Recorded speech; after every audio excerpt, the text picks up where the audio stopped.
Hello বন্ধুরা, এখন আর good morning বলা যাবে না, যেহেতু দুপুর 1:30 বাজে। আমি চলে এলাম আমার বাপের বাড়ি। কালকে বলেছিলাম লাইভে যে আমার ভাইয়ের মেয়ের আজকের হ্যাপি বার্থডে, জন্মদিন। তা আমি চলে এসেছি। এসে দেখো, আমি দেখছি যে আমার ভাইয়ের বউটা কি করছে। সকাল থেকে মেতেছে, মানে রাতের আয়োজন, গোটা 30 জন মেতেছে। দেখো বাসন মাজছে, দেখেছো? আর আয়োজন কি করছে দেখো, ছোলা ভাটোরা হচ্ছে রাতের জন্য। যেহেতু আজকে বৃহস্পতিবার নিরামিষ খাওয়া হয়, সেই কারণে পনির হচ্ছে।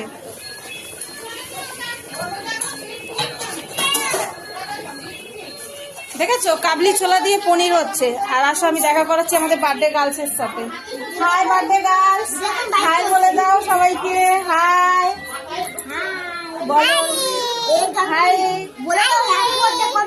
দেখো আমাদের বার্থডে গার্লসকে তোমরা উইশ করো কমেন্টে, কিন্তু জানিও।